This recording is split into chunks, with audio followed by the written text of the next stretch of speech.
Depuis la récente vidéo où j'invite les chrétiens baptisés à partager le repas du Seigneur avec nous, les sections commentaires des chaînes YouTube anglaises et espagnoles se sont bien animées au sujet du baptême. Pour beaucoup, il s'agit de savoir si leur précédent baptême en tant que catholique ou témoin de Jéhovah est valide, et sinon, comment se refaire baptiser. Pour d'autres, la question du baptême a l'air secondaire, puisque certains prétendent que la foi en Jésus suffit. Je voudrais aborder ici ces points de vue et préoccupations. D'après ce que j'ai compris des Écritures, le baptême est indispensable pour tout chrétien. Voyez, à titre d'exemple, comment on conduit sur les routes canadiennes. J'ai 72 ans cette année. J'ai commencé à conduire quand j'avais 16 ans. J'ai parcouru plus de 100 000 kilomètres avec ma voiture actuelle. J'ai donc facilement parcouru plus d'1 million de kilomètres dans ma vie, et même beaucoup plus. J'essaye de bien respecter le code de la route. Je crois être un assez bon conducteur, mais c'est pas en vertu de mon expérience et de mon respect du code de la route que le gouvernement canadien m'autorise à conduire. Pour cela, je dois remplir 2 conditions. Il me faut, d'une part, un permis de conduire en cours de validité, et d'autre part, une assurance en règle. Si je me fais arrêter, et que je n'ai ni permis, ni certificat d'assurance, j'aurai beau faire valoir mes années d'expérience et mon talent d'as du volant, je vais avoir des problèmes. Pareillement, Jésus pose 2 conditions pour être chrétien. La première, c'est qu'on soit baptisé en son nom. Lors du premier baptême collectif après l'effusion de l'Esprit Saint, Pierre a dit à la foule « Convertissez-vous, que chacun de vous reçoive le baptême au nom de Jésus-Christ pour le pardon de ses péchés, et vous recevrez le don du Saint-Esprit. » Acte 2, 38. Mais, ayant eu foi en Philippe, qui leur annonçait la bonne nouvelle du règne de Dieu et du nom de Jésus-Christ, ils recevaient le baptême, hommes et femmes. Acte 8, 12. Il donne à l'ordre de les baptiser au nom de Jésus-Christ. Acte 10, 48. Ils l'écoutèrent et reçurent le baptême au nom du Seigneur Jésus. Acte 19, 5. Il y a bien d'autres versets, mais vous voyez l'idée. Vous vous demandez peut-être pourquoi on ne baptisait pas au nom du Père, du Fils et de l'Esprit Saint, comme indiqué en Matthieu, chapitre 28, verset 19.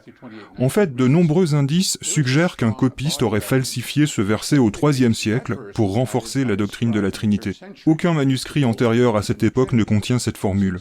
L'indice le plus convaincant, à mon avis, c'est que les écritures grecques chrétiennes ne mentionnent aucun baptême donné au nom du Père, du Fils et de l'Esprit Saint. Les baptêmes sont toujours donnés au nom de Jésus. Je placerai un lien dans la description pour ceux qui souhaitent examiner ces éléments. Outre le baptême, l'autre condition que Jésus pose pour être chrétien, c'est de prendre part au pain et au vin, qui symbolisent la chair et le sang qu'il nous a donnés. C'est vrai, on doit adopter une vie chrétienne et mettre sa foi en Jésus-Christ, tout comme il faut respecter le code de la route lorsqu'on prend le volant. Mais avoir foi en Jésus et suivre son exemple ne permet pas de plaire à Dieu si en même temps on refuse les 2 conditions que son Fils a posées. Genèse 3.15 parle prophétiquement de la descendance de la femme qui finira par écraser le serpent. C'est cette descendance qui écrase Satan. La descendance de la femme aboutit à Jésus-Christ, et elle inclut les fils de Dieu qui règnent avec lui dans le royaume de Dieu. Par conséquent, Satan fera tout ce qu'il peut pour empêcher le rassemblement de cette descendance, le rassemblement des fils de Dieu. S'il peut trouver le moyen de neutraliser les 2 conditions posées pour être chrétien, celles qui nous légitiment aux yeux de Dieu, alors il se fera un plaisir de le faire. Malheureusement, Satan est parvenu à utiliser la religion organisée pour défigurer ces 2 conditions simples, mais indispensables. Nombreux sont ceux qui se joignent à nous cette année au mémorial pour y participer selon les directives de la Bible, en prenant part au repas du Seigneur. Cependant, certains sont inquiets parce qu'ils ne sont pas certains que leur baptême soit valide. Les nombreux commentaires postés sur nos chaînes YouTube de langue anglaise et espagnole, ainsi que les nombreux courriels reçus, m'indiquent combien cette préoccupation est répandue. Puisque Satan a réussi à brouiller les pistes, il convient de dissiper les doutes que ces enseignements ont instillés dans l'esprit des personnes sincères qui désirent servir notre Seigneur. Commençons par le début. Jésus n'a pas fait que nous dire ce qu'il fallait faire, il nous a montré ce qu'il fallait faire. Il nous montre toujours l'exemple. Jésus vint de Galilée au Jourdain pour être baptisé par Jean. Mais Jean voulut l'en empêcher. Il lui dit, « C'est moi qui ai besoin d'être baptisé par toi, et c'est toi qui viens à moi ?»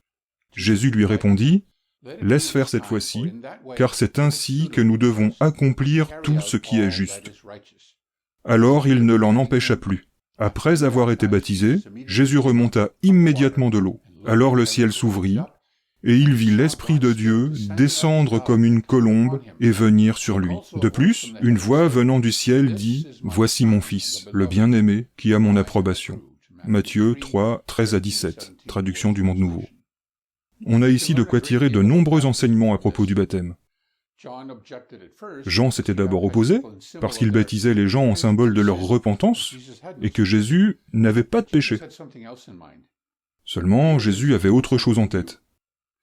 Il était en train d'établir quelque chose de nouveau. Il cherchait à accomplir tout ce qui est juste. Ce baptême dépasse la repentance. Il permet d'accomplir tout ce qui est juste. En fin de compte, grâce à ce baptême des enfants de Dieu, tout ce qui est juste sera rétabli sur la terre. Nous donnant l'exemple, Jésus s'est présenté pour faire la volonté de Dieu. L'immersion totale dans l'eau symbolise notre mort à un ancien mode de vie et notre naissance à un nouveau mode de vie, notre nouvelle naissance. Jésus parle de naître de nouveau en Jean chapitre 3 verset 3, bien que cette expression traduise deux mots grecs qui signifient littéralement « naître d'en haut ». D'ailleurs, Jean dit aussi « naître de Dieu », voir 1 Jean 3, 9 et 4, 7.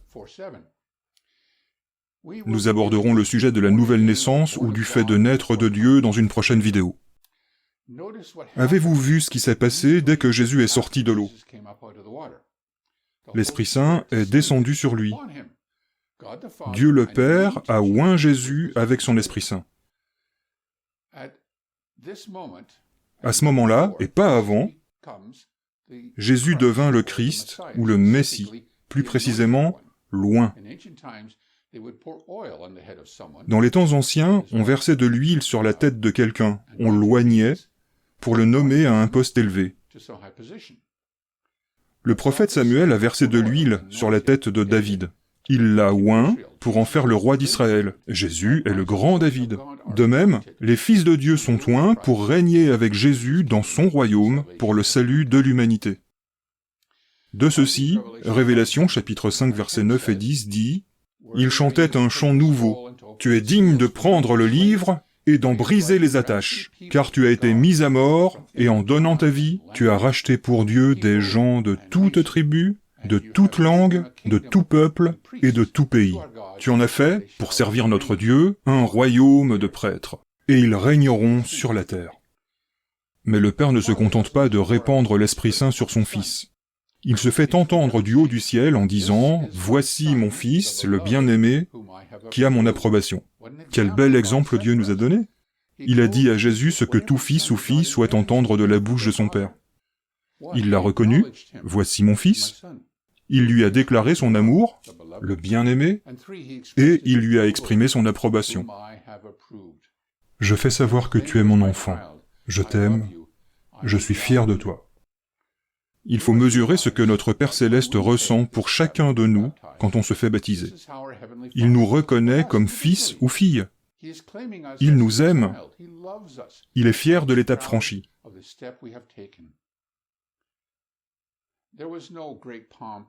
Le baptême que Jésus a établi avec Jean était simple, sans protocole.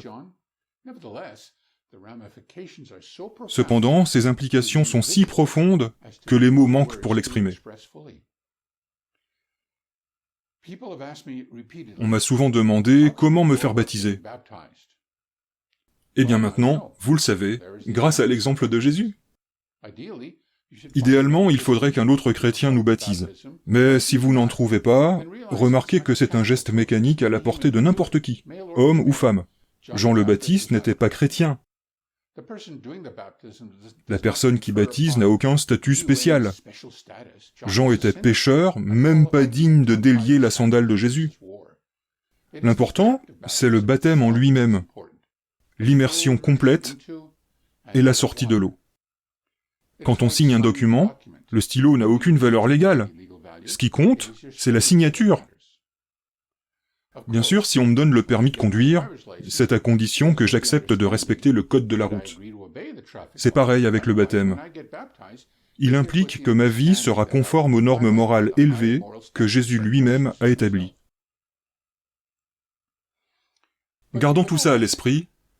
Ne compliquons pas inutilement les choses.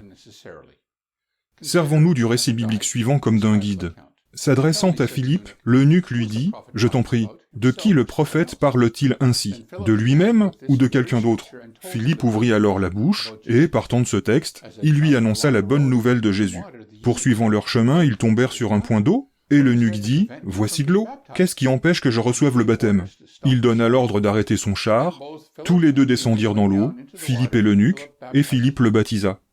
Quand ils furent sortis de l'eau, l'Esprit du Seigneur emporta Philippe, et l'eunuque ne le vit plus, mais il poursuivit son chemin dans la joie. Actes 8, 34 à 39, traduction écuménique de la Bible. L'Éthiopien repère un point d'eau et demande « Qu'est-ce qui m'empêche d'être baptisé ?» Évidemment, rien. Alors Philippe le baptise sur le champ, puis chacun poursuit sa route. On ne mentionne que 2 individus, même si de toute évidence quelqu'un conduisait le char. Mais seuls Philippe et l'eunuque éthiopien nous importent. Ainsi, tout ce qu'il vous faut, c'est vous-même, un autre individu et un plan d'eau, comme une piscine. Évitez les cérémonies religieuses autant que possible. N'oubliez pas que le diable cherche à défigurer votre baptême. Il ne veut pas que les gens naissent de nouveau, que l'Esprit Saint descende sur eux et les oigne en qualité d'enfants de Dieu. Illustrons par un exemple comment il accomplit cette œuvre sinistre. L'eunuque éthiopien n'aurait jamais pu être baptisé témoin de Jéhovah parce qu'il lui aurait d'abord fallu répondre à une centaine de questions pour être admissible. S'il avait répondu correctement à toutes ces questions, il aurait dû répondre oui à 2 autres questions au moment de son baptême. 1. T'es-tu repenti de tes péchés et voué à Jéhovah, et as-tu accepté le salut que Jéhovah t'offre par le moyen de Jésus-Christ? 2. Comprends-tu qu'en te faisant baptiser, tu montres que tu deviens témoin de Jéhovah et que tu fais maintenant partie de l'organisation de Jéhovah? Si vous ne connaissez pas bien cette étape, vous vous demandez sûrement en quoi la seconde question est nécessaire. Après tout, les témoins sont-ils baptisés au nom de Jésus-Christ ou au nom de la société Watchtower? La seconde question est d'ordre juridique. Elle fait de votre baptême chrétien une adhésion à l'organisation des témoins de Jéhovah, afin qu'on ne puisse pas la poursuivre si elle révoquait cette adhésion. En gros, ça veut dire qu'en vous excommuniant, il révoque votre baptême. Mais ne perdons pas de temps avec la seconde question, car le véritable péché concerne la première. Voici comment la Bible définit le baptême, et remarquez que j'utilise la traduction du Monde Nouveau puisqu'on évoque une doctrine des témoins de Jéhovah. Le baptême, qui correspond à cela, vous sauve aussi maintenant. Il n'enlève pas la saleté de la chair, mais il constitue la demande faite à Dieu d'une bonne conscience, et il sauve grâce à la résurrection de Jésus-Christ. 1 Pierre 3, 21. Prendre son baptême, c'est donc demander à Dieu une bonne conscience. On sait qu'on est pécheur et qu'on pêche constamment de différentes manières. Mais puisqu'on a franchi l'étape du baptême pour montrer au monde qu'on appartient désormais au Christ, on a une base pour demander le pardon et l'obtenir. La grâce de Dieu nous est accordée par le baptême, grâce à la résurrection de Jésus-Christ, et ainsi, il lave notre conscience. Lorsque Pierre dit « qui correspond à cela », il se réfère au verset précédent. Il évoque Noé et la construction de l'arche qu'il compare au baptême. Noé avait la foi, mais ce n'était pas une foi passive. Cette foi l'a poussé à prendre position dans un monde mauvais, à bâtir l'arche et à obéir aux commandements de Dieu. De même, lorsque nous obéissons aux commandements de Dieu et que nous nous faisons baptiser, nous démontrons que nous sommes des serviteurs animés par la foi. Comme le fait de bâtir l'arche et d'y entrer, le baptême nous sauve, car le fait de se faire baptiser permet à Dieu de déverser son Esprit Saint sur nous, tout comme il l'a fait sur son Fils, lorsque celui-ci a reçu son propre baptême. Grâce à cet Esprit, nous naissons de nouveau, nous naissons de Dieu. Alors évidemment, tout ça, c'est pas suffisant pour la Société des témoins de Jéhovah. Elle a une autre définition du baptême. Elle affirme qu'il correspond à autre chose. Les témoins de Jéhovah croient que leur baptême symbolise l'offrande de leur personne à Dieu. Le livre Études perspicaces indique « Ceux qui se voueraient à Jéhovah en raison de la foi en Christ ressuscité, qui se feraient baptiser pour le symboliser » Études perspicaces des Écritures, volume 1, page 265. Ma mère a décidé de se faire baptiser pour symboliser l'offrande de sa personne à Jéhovah. La Tour de Garde, décembre 2016, page 3. Plus encore, pour vouer leur vie à Dieu, ils doivent prêter serment ou prononcer un vœu d'offrande de soi. Voici d'ailleurs ce qu'on lisait dans la Tour de Garde en 1987. Les humains qui en viennent à aimer le vrai Dieu et qui décident de le servir de tout leur être doivent vouer leur vie à Jéhovah et se faire baptiser. Cela est conforme à la signification courante du mot « vœu », comme dans cette définition, promesse ou engagement solennel, notamment sous forme d'un serment fait à Dieu. Par conséquent, il ne semble pas nécessaire de limiter l'usage de ce mot. Une personne qui décide de servir Dieu peut estimer que l'offrande sans réserve de sa vie revient à faire un vœu. Elle promet d'accomplir quelque chose ou s'y engage solennellement, autrement dit, elle fait un vœu, en l'occurrence, celui d'employer sa vie au service de Jéhovah et d'exécuter fidèlement sa volonté. Cette personne devrait prendre son engagement au sérieux, comme le psalmiste, qui dit à propos du vœu qu'il avait fait, « Que rendrai-je à Jéhovah pour tous ses bienfaits envers moi? J'élèverai la coupe du salut magnifique, et j'invoquerai le nom de Jéhovah.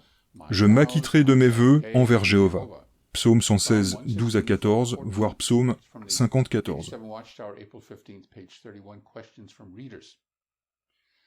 Notez qu'il constate qu'un vœu est un serment fait à Dieu. Il constate aussi que ce vœu intervient avant le baptême. Et nous avons déjà vu qu'il croit que le baptême symbolise ce serment de l'offrande de soi. Enfin, leur raisonnement aboutit au psaume qui dit « Je m'acquitterai de mes vœux envers Jéhovah ». Bon, ça a l'air nickel, pas vrai? C'est une bonne chose d'affirmer que nous devrions tous jurer à Dieu que nous lui appartenons, pas vrai? En fait, il y a quelques années, un article d'étude était consacré au baptême dans la Tour de Garde. Son titre était « Le vœu que tu fais, acquitte-t'en ». Tour de Garde d'avril 2017, page 3. Le verset thème de l'article était Matthieu 5, 33, mais comme ils en prennent l'habitude, ils n'ont cité qu'une partie du verset « Tu dois accomplir tes vœux envers Jéhovah ». Eh bien, c'est un tel fatras que je sais pas par quel bout le prendre. Bon, honnêtement, je vois par quel bout le prendre. On va commencer par une recherche de mots. En utilisant le logiciel Watchtower Library, une recherche en anglais sur baptême comme substantif ou verbe donne plus de 100 occurrences de baptême ou être baptisé dans le Nouveau Testament. En principe, un symbole a moins de valeur que ce qu'il symbolise. Par conséquent, puisque le symbole apparaît plus de 100 fois, eh bien, ce qu'il symbolise, à savoir le vœu de l'offrande de soi, devrait apparaître au moins aussi souvent. Or, on en a 0 occurrence. Aucune trace d'un chrétien prononçant le vœu de l'offrande de soi ou se vouant à Dieu par serment. En fait, le mot anglais dedication, comme substantif ou verbe, c'est-à-dire offrande, dédicace, consacré, voué, n'apparaît que 4 fois dans les écritures grecques. En Jean 10, 22, il désigne une fête juive, la fête de la dédicace ou de l'inauguration. Ailleurs, ce mot qualifie les objets voués au temple, qui devaient être démolis. Les 2 autres exemples renvoient à cette même parabole de Jésus, dans laquelle des choses vouées à Dieu sont présentées sous un jour défavorable. Mais vous, vous dites, si un homme dit à son père ou à sa mère, « Tout ce que j'ai et dont tu pourrais tirer profit de moi est korban, c'est-à-dire un don voué à Dieu », vous ne le laissez plus rien faire pour son père ou sa mère. Marc chapitre 7, versets 11 et 12, voire aussi Matthieu 15, 4 à 6. Maintenant réfléchissons. Si le baptême est le symbole de l'offrande de soi, et si les candidats au baptême doivent d'abord se vouer à Dieu, pourquoi est-ce que la Bible n'en dit rien? Pourquoi la Bible ne nous dit-elle pas de faire ce vœu avant l'immersion? Est-ce que ça a un sens? Est-ce que Jésus aurait oublié de nous parler de cette étape indispensable? Moi, je le pense pas. Et vous? On est face à une invention du Collège central. Ils ont inventé une fausse condition. Ainsi, non seulement ils ont dénaturé les étapes du baptême, mais ils ont conduit les témoins de Jéhovah à désobéir à un commandement direct de Jésus-Christ. Je m'explique. Retournons à l'article de la Tour de Garde de 2017 et remettons le verset thème dans son contexte. Vous avez aussi entendu qu'il a été dit à vos ancêtres, « Tu ne dois pas jurer, puis ne pas tenir parole. Tu dois accomplir tes vœux envers Jéhovah. Mais moi, je vous dis, ne jurez pas du tout, ni par le ciel parce que c'est le trône de Dieu, ni par la terre parce que c'est son marchepied, ni par Jérusalem parce que c'est la ville du grand roi. Ne jure pas non plus sur ta tête, parce que tu ne peux pas rendre un seul cheveu blanc ou noir. Que votre oui signifie simplement oui, et votre non, non, car ce qui est dit en plus vient du méchant. » Matthieu 5, 33 à 37. L'article de la Tour de Garde souligne l'importance du respect du vœu de l'offrande de soi. Mais selon Jésus, jurer ou prononcer un vœu, c'est une notion du passé. Il nous commande de ne plus le faire. Il va même jusqu'à dire que jurer ou prononcer un vœu vient du méchant, c'est-à-dire de Satan. Nous avons donc ici l'organisation des témoins de Jéhovah, qui demande aux témoins de Jéhovah de faire un vœu, de prêter serment à Dieu, alors que Jésus leur dit non seulement de ne pas le faire, mais il les prévient que cela vient d'une source satanique. Pour défendre la doctrine de l'organisation, certains ont dit « Mais quel mal y a-t-il à se vouer à Dieu? Ne sommes-nous pas tous voués à Dieu ?» Non mais pardon, on est plus intelligent que Dieu maintenant? On va commencer à lui expliquer ce que signifie le baptême?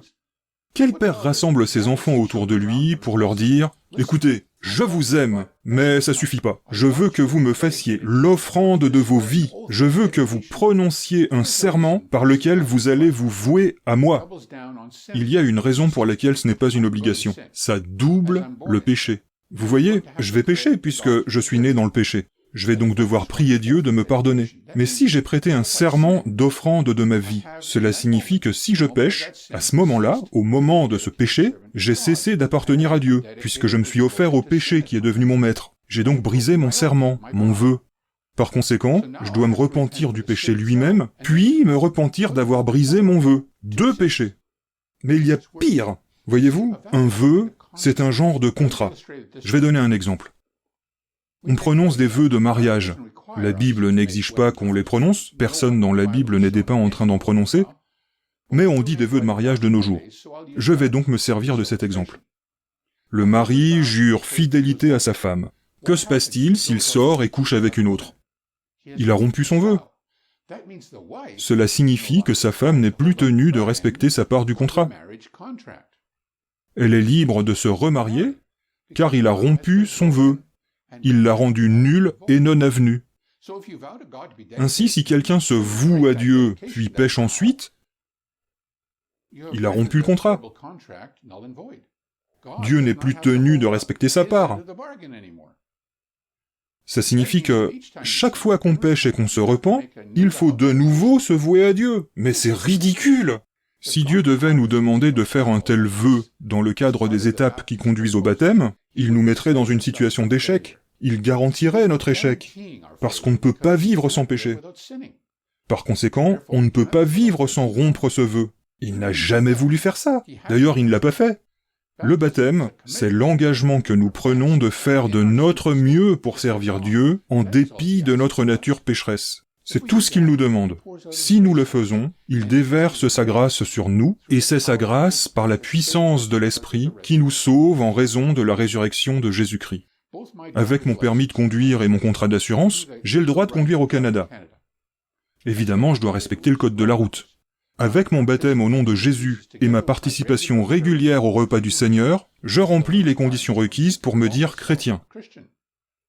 Encore me faut-il me soumettre aux règles de la route qui mène à la vie. Cependant, la grande majorité des chrétiens disposent d'un faux permis et d'une assurance invalide. Les témoins de Jéhovah ont tellement défiguré le baptême qu'ils l'ont vidé de son sens.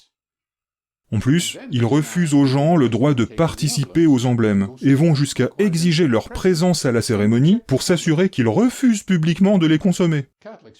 Les catholiques baptisent les enfants en les aspergeant d'eau au mépris de l'exemple d'immersion qu'a donné Jésus.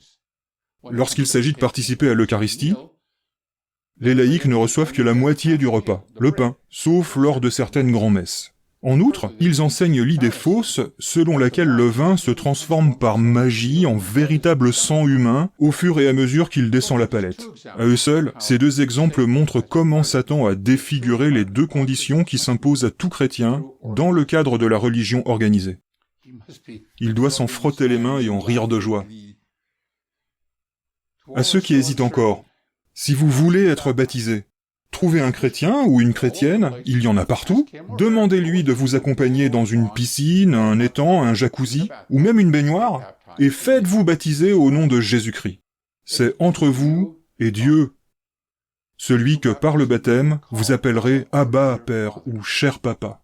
On n'a pas besoin de formules spéciales ni d'incantations rituelles. On n'a aucune obligation de dire des phrases du genre « Je te baptise au nom de Jésus » ou « Je me fais baptiser au nom de Jésus ». Mais on peut le faire si on en a envie. On peut aussi simplement le savoir au fond de nous-mêmes. Encore une fois, ça se passe sans rituel particulier. Ce qu'il faut, c'est l'engagement du fond du cœur, entre vous et Dieu, selon lequel vous êtes disposés à rejoindre le nombre de ses enfants, par le fait du baptême, et à recevoir l'effusion de l'Esprit Saint qui marque cette adoption. C'est si simple, et pourtant si profond, et ça change la vie. J'espère avoir répondu à toutes les questions que vous pouvez vous poser concernant le baptême. Sinon, vous pouvez poster vos commentaires ci-dessous, et je ferai de mon mieux pour y répondre. Merci de votre attention et pour votre soutien constant.